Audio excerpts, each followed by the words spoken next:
그 모든 종류의 경제나 사회나 문화 정책이라고 하는 거는 그들 공동체에 맞는 방식으로 운영을 해야 되고 문화를 거부한 상태에서 수입한 경제학이라든가 이런 거는 그나마 제대로 흘러갈 수가 없는 거죠. 그래서 이 독일을 영국과 이렇게 비교시키는 건데 아까 얘기했던 그 라이프니츠의 그 경제 개념을 그 프리드리 리스트가 이제 실제로 구현하죠.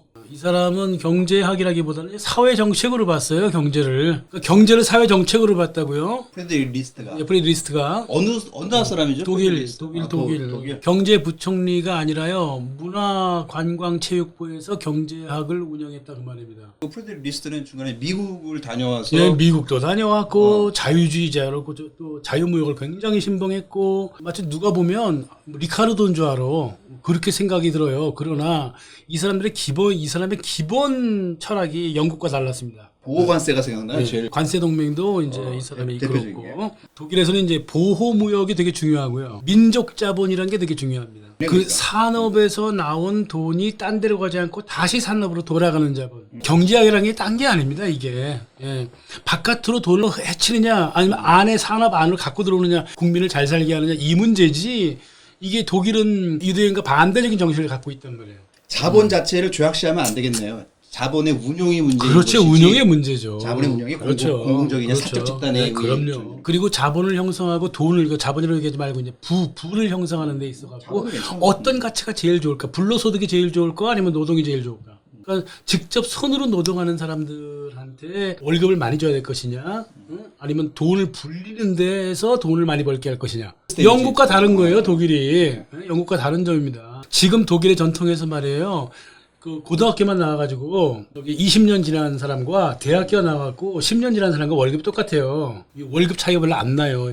이게 바로 이 리스트의 전통이고 또 비스마르크의 전통이기도 하죠. 지금 독일도 사실 많이 주피털리즘으로 수렴화가 그렇죠. 되어 있어. 신자유주의 수렴이라고 얘기하다 보면 다 무너졌어. 그래서 지금 얘기를 메르켈이 있는데 사람들이 또 착각할 수가 있어. 지금 독일은 슈레더. 그러면 프리드리 리스트 방식으로 운영되는 독일이야? 그것도 그거 완전히 착각이지. 어떻게 메르켈 가만 놔두죠? 글쎄 말입니다. 비스마르크는 리스트와 라이프니츠의 그냥 경제 철학에 그냥 충실했어요. 그 자유무역은 경제를 이렇게 동등한 나라께 해야 된다. 그러지 않으면 저개발국은 계속 저개발된다는 거예요.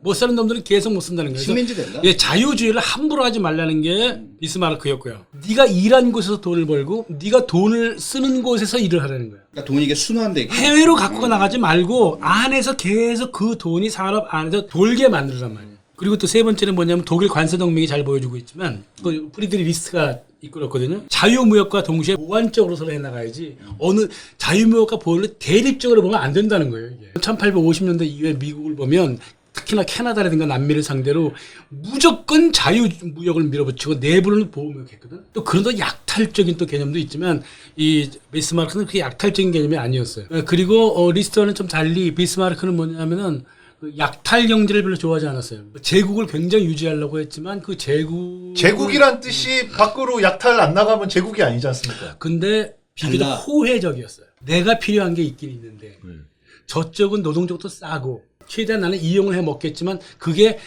착취의 개념으로 가지는 않았다는 거예요. 그 당시로서는 온통 착취였거든요. 또 다른 제국과 충돌을 피했습니다. 그래서 영국이 대서양 지중해를 해갖고 인도양까지 다 잡아먹고 있을 때 비스마르크는 거기에 그렇게 숟가락을 얹을 생각을 안 했어요. 중동까지 바그다드까지 라인 그 철도를 뚫으려고 했을 때도 이거 영국과 충돌할 수도 있으니까 하지 말자. 형편이 안 됐던 건 아닙니까? 아니에요. 돈 굉장히 많았습니다. 예, 나중에 알게 되겠지만 당시에 1차 세계대전 전에 영국이 국고가 깡통이었어요. 아니, 저는 그 착한 제국이 있다는 게 믿기지가 알아서 않아가지고 그냥 말씀드렸어요. 계속 중간에 끼들어 착한 제국이 아니 있다는 그게 의문이 생길 수밖에 없는 게 마르크스주의 경제학을 공부한 사람들은 일단은 프리드리히 리스트는 당시에 독일 부르주아지의 이해를 대변한 것뿐이다. 노동자를 대변하고 국가 유기체가 어쩌고 얘기를 하지만 알고 보면 그 심보가 그 심보다라고 같이 매도해서 같이 파묻어 버려. 그때부터 그랬어요. 나중에 그런 게 아니라 그때부터 그래서 마르크스도 당시부터. 그랬어. 당시부터 마르크스가 비스마르크를 욕했다고. 그러니까 아까도 얘기했지만 주피탈리즘과 캐피탈리즘을 있잖아요. 싸잡아서 캐피탈리즘으로 오해하고 있어. 글쎄 말입니다. 그게 굉장히 중요하거든요. 사실 경제학에서는 영국적인 그런 주피탈리즘과 독일적인 그런 캐피탈리즘, 공동체 캐피탈리즘 이런 것을 정말로 잘 봐야 돼요. 단순무식하게 이거 둘 다 캐피탈리즘, 둘 다 개 같은 거야라고 하는 것은 캐피탈리즘 자체를 깔 수는 없죠. 그거 중요해. 그거 그걸 자체를 잘 봐야 할 돼. 수는 없죠. 그게 그 자본이 우리가 개인이 돈 모으잖아요.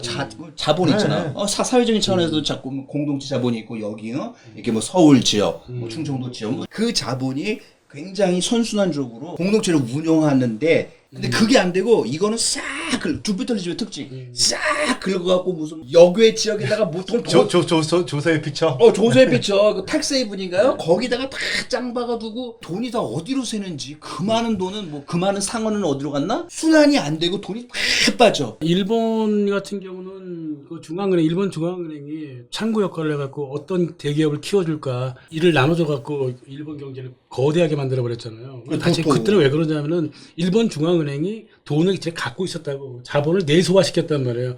근데 이게 박정희 때하고 전두환 때 비슷했어. 약간 비슷한 면이 있었어요. 아무리 뭐 독재자 난리를 쳐도 그런 면이 있었단 말이에요. 그거 뭐 지네가 알았겠어? 박정희하고 전두환처럼 대가리가 돌인 놈들이 뭐 그걸 어떻게 알아? 1980년인가 81년인가 아웅산 폭발이 벌어지잖아요. 한국입니다 지금 상황이. 예.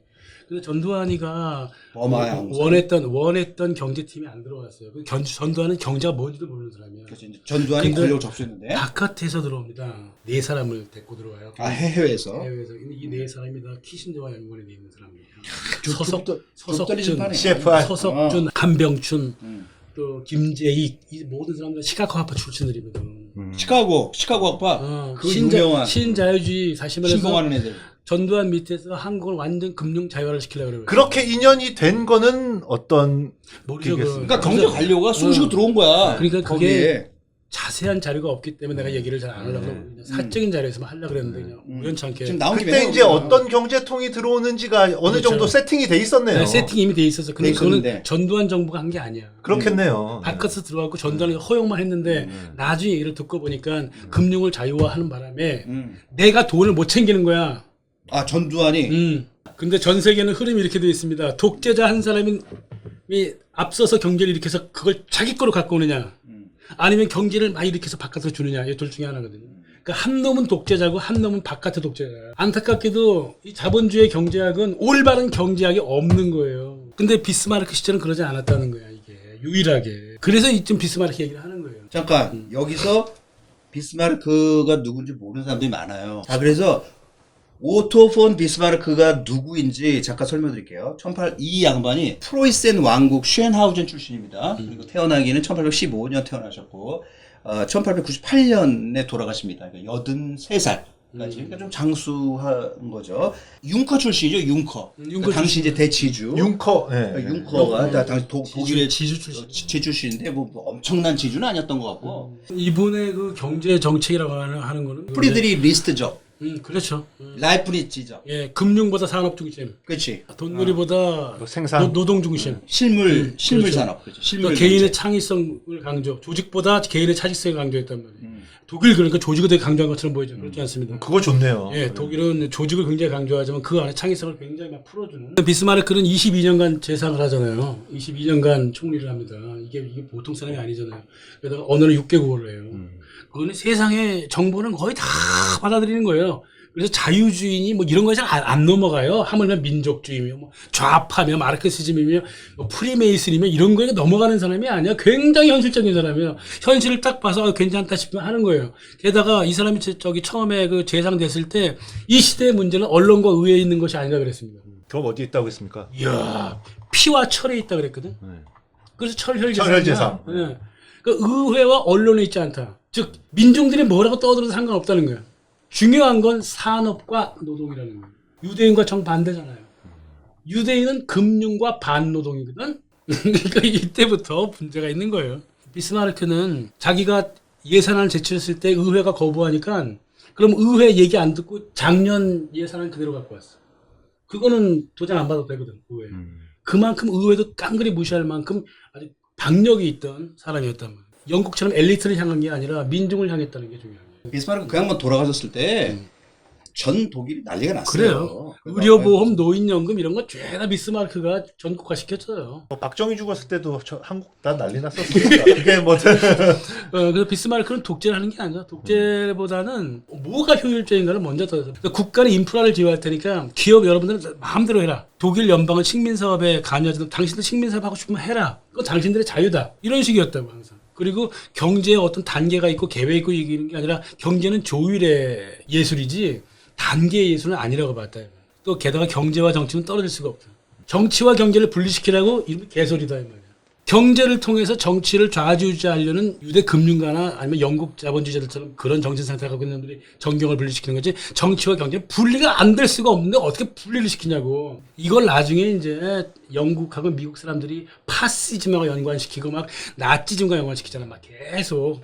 그러니까 왜 그러냐면은 유대 자본이 국가를 민영화하지 못하게 따로 국가를 챙겨가면서 국가를 건강하게 호흡시키는 그런 지도자들은 무조건 나치야. 무조건 나치고 의외의 양아치들을 제어하면은 무조건 독재자. 또 이게 그래가지고 그 당시 그 뭐 프리드리 리스트의 그 대표적인 그 저작의 책이 국민경제 뭐뭐뭐의 국민경제란 책이 있어요. 근데 그 책에서 식민지에 대해서도 나오는데 유대자본처럼 거기 들어가가지고 얘네들을 뼈까지 발라먹어갖고 다 이렇게 챙기고 이런 게 아니라 안정적인 그 원료 공급처 거기다가도 줄 건 주고 인프라 건설해주고 뭐 그냥 단순한 거예요. 이게 뭐 그냥. 정상적인 무역을 생각하는 네. 사람들이 할 만한 계획이죠. 네. 그렇죠. 그러니까 네. 뭐 거기 있는 애들 다 죽이고 무슨 잉카 제국 뭐 이런 것처럼 앵글로색슨족 뭐 아, 그런 네. 그런 식의 야만 광폭한 그게 아니라 얘네들이 개념이 달라요. 그냥 아니, 현실적으로 보자고 1880년에 비스마르크가 물러난단 말이에요.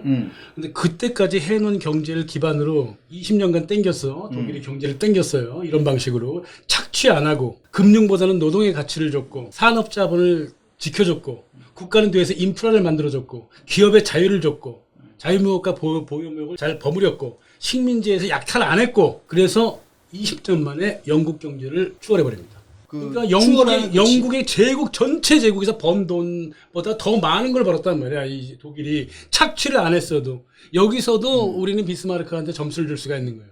엄청난 부국강병의 그럼. 국가가 돼버렸어. 그러니까 이게 외부 유대자본 측면에서 봤을 때는 이게 깜짝 놀라는 저런 거야. 개새끼들이 있나? 그래서 독일을 죽여야 되는 우리가 거야. 그때 독일 돈은 어땠습니까? 그러니까 그때 금융이 있잖아요. 그때 금융 제가 봤어요. 유대 금융 뱅커들이 마술을 뻗지 않은 곳이 없는데 그렇죠. 독일이라면 또 없는데. 본거지 중에 하나인데. 그렇죠. 본거지 있는데 거기 보면은 비스마르크의 그 산업자본들 있죠. 국가를 민영화하지 못하게 장벽을 쳐버린 거야. 이렇게 그래. 이렇게 방화벽을 치듯이 장벽을 딱 치고 그래 너희들 뭐 먹을 건 먹고. 비스마르크의 특징이 자본도 억압했지만 노동도 억압했다. 근데 여기서 억압이라는 거는 억압이라는 게 관리지 관리. 노동도 관리를 했다는 거야. 그러니까 그 당시에 무슨 3인당 애들은 그냥 막 국가 타도잖아. 걔네들은 이게 부국강병하고 이런 그 마르크스즘 그런 개념 자체가 없어요. 그냥 무조건 오한마로 그냥 때려 부숴. 국가 때려 부수는 게 그게 짱이야. 이거잖아 걔네들. 그래서 그런 상황에서 유대자본 혹은 유대자본의 친화적인 어떤 자본이 국가를 민영화하지 못하도록 탄탄하게 성곽을 쌓았는데 그런 성곽들을 쌓으면은 지금의 경제학에서 아주 나쁜 거지. 고립주의를 택했다 뭐 그렇지, 이런 얘기 나오고. 저거는 뭐 트럼프가 그 뭐 리쇼어링 한다고 욕 많이 먹고 있을 때 뭐 그런 거죠. 뭐. 지금 쉽게 얘기해서 지금의 세계화의 반세계화주의자였어. 그렇지. 딱 보면 그렇게 돼 있는 거래. 나라를 구한 사람이야. 나라를 비스마르크가 구했다니까. 닦아놓고 위해서. 비스마르크 시절에 5년 만에 1000%의 철강이 생산이 돼요. 뭐야 그거? 독일 철도가 2배로 늘어납니다.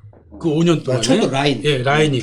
예, 독일 전기는 세계 교역의 50%를 장악합니다. 농업 생산력은 80%. 근데 재밌는 거는 히틀러도 비스마르크의 기조를 따랐다는 거야. 그러니까 이거 되게 중요한 거예요, 이게 지금. 그 당시 그 러시아도 독일 경제 기조를 따랐습니다. 그러니까 뭐 굳이 히틀러라고 말할 것도 없이 당시 리스트적, 그 라이프니츠적 라이프니츠. 그런 부국강병의 그렇죠. 그런 근대화의 길. 그러니까 근대화는 해야 되거든요. 뭐 안 할 수가 그렇죠. 안 없잖아. 할 수 그럼 근대화를 하는데 외부 자본. 그러니까 그래서 여기서 유대 자본이 중요한 게 얘네들이 아까 그 퓨리탄 혁명, 명예혁명으로 그냥 나라를 그냥 완전히 쓸어버리는 그게 아니라 자국에서 그것을 공동체 위주로.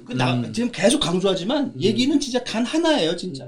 공동체 중심 경제냐 그렇죠. 아니면은 공동체란 유기체를 피를 계속 빨아서 그 공동체 자체가 허물어지고 그 영국에 뭐 아동 노동 시키고 완전히 금융이 법을 일으키고 뭐 전부 무슨 다 돈을 그렇게 벌겠다고 전부 다 자살하고 계급을 착취하고 타민족을 착취를 했냐고. 근데 이게 착취한 그 결과를 보면 단 20년 만에 18년 만에 러시아한테 GDP가 뒤집니다. 러시아는 착취 안 했어요. 리스트적인 경제를 그대로 가져가서 민족 경제를 가져갔다고. 부각하면 근데 네. 와. 그래갖고 미국이 1등이었고 일단 2등이 러시아였고 3등이 영국이었고 4등이 독일이었는데 1913년이 되면 독일이 3위로 올라가 버립니다. 영국은 3위로. 떨어져요. 그러니까 영국은 계속 국력을 잃어요. 아니 착취를 하는 만큼 국력을 잃었단 아니 말이에요. 그러니까 착취를 하는데 그게 소수의 주머니에 들어가. 그래서 소수에게 근데 그게 전부 다 유대 자본이야. 걔네들이 다 쓸어가. 저인망으로 다 긁어가 갖고 국가에 줄 돈이 없어. 국가에 주는 게 국가에 미쳤어? 인프라를 왜? 그냥 그냥 독일- 지네들이 다 쑤셔 받고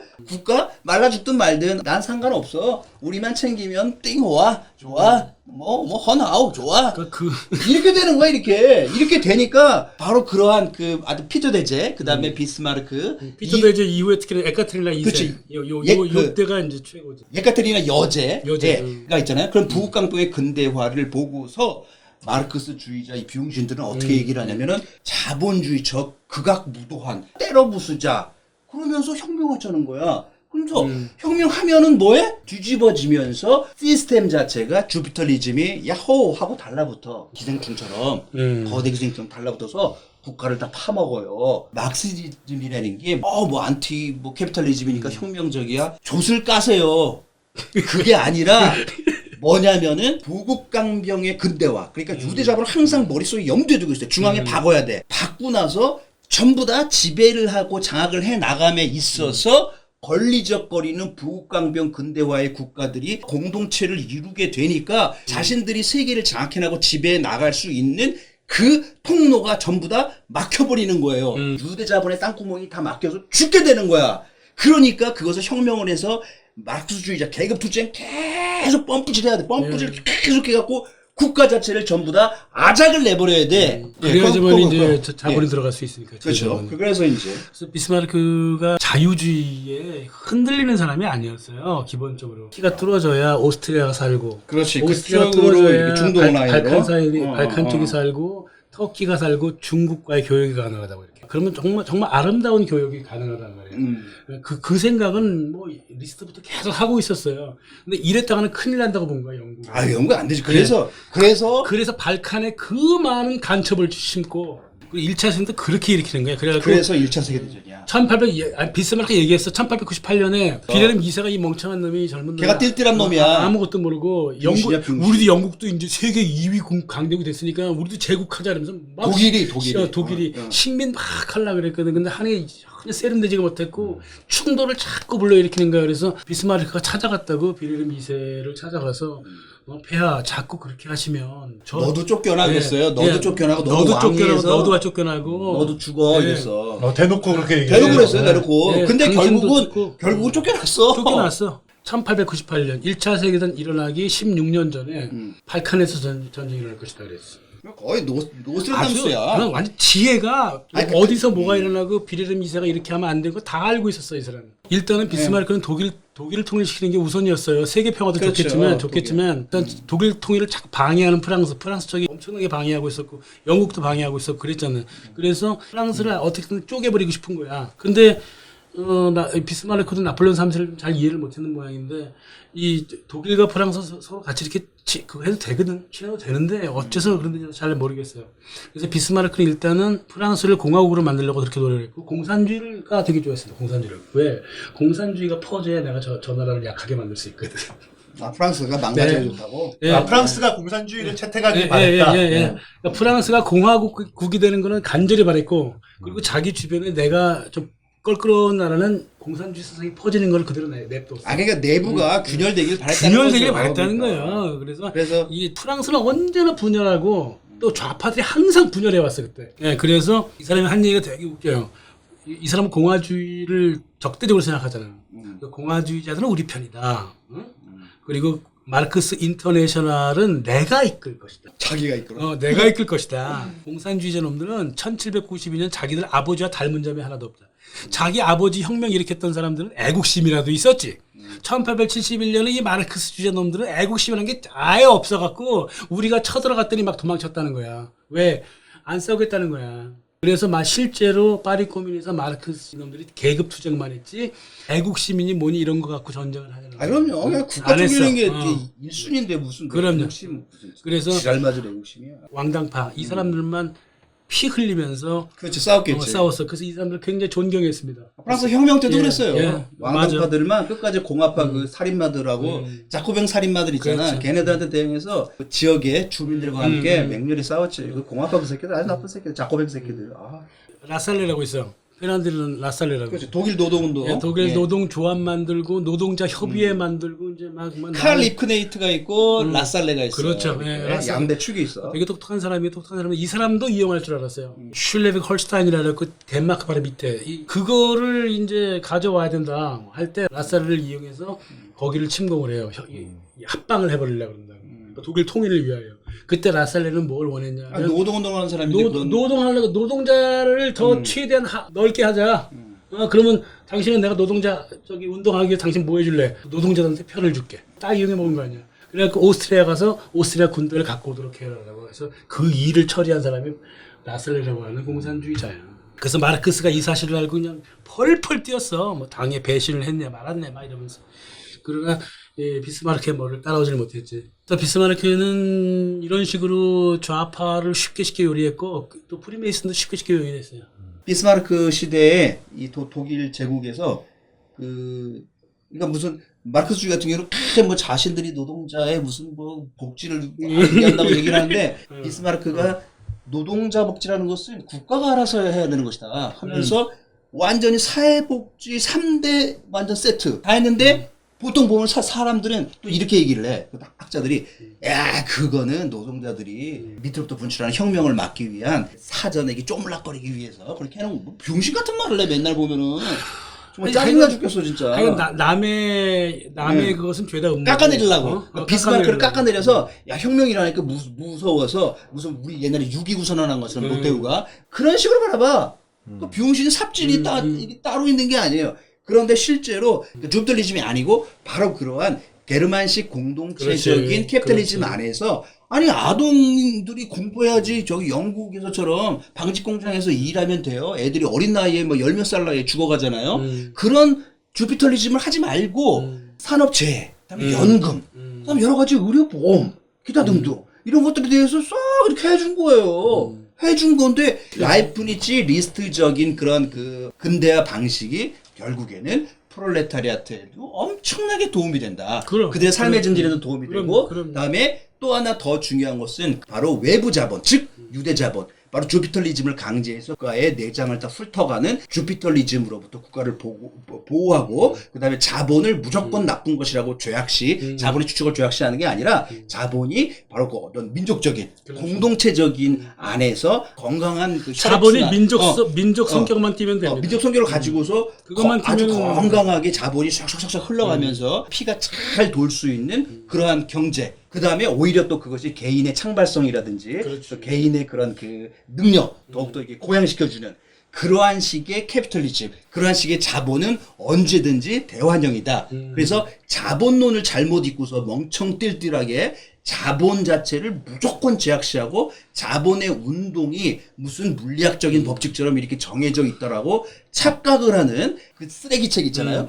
그 책을 절대 읽지 말고 뭐 읽어도 비판적으로 좀 잘 읽으시고 오늘 지금 방금 신 교수님과 같이 또 유 교수님이랑 같이 얘기를 했는데 이러한 그 전반적인 개인이나 사회나 국가나 모두 다 이렇게 코끼 갖고 이렇게 질질질 가는 게 아니라 질질질 가는 이런 상황을 차단하고자 우리 국가를 안시성으로 만들고 그 안에서 금융 주권이 보장돼 있고 그래서 망상에 휩싸이고 사기로 도배가 된 그 아담 스미스 그 국부론이라는 그런 개 허접쓰레기 그런 책들 같은 걸 배격하고 그다음 자유주의 그러니까 이제 유대 사상 무기 병기창에 두 가지가 있죠. 자유주의가 있고 막스주의가 있습니다. 그 두 가지가 바로 이러한 부국 강병의 근대화를 차단하는 암적 존재다라는 사실을 정확히 인식하시고 앞으로 비스마르크를 우리가 예로 들었지만 비스마르크와 몇 개 한번 더 들어가서 나중에 더 많아요. 국가 운영의 기조 라는 것을 물론 이제 보통 사람들은 생각 안 하고 자기 앞일도 바쁩니다. 자기 앞에 코가 석자입니다. 그러나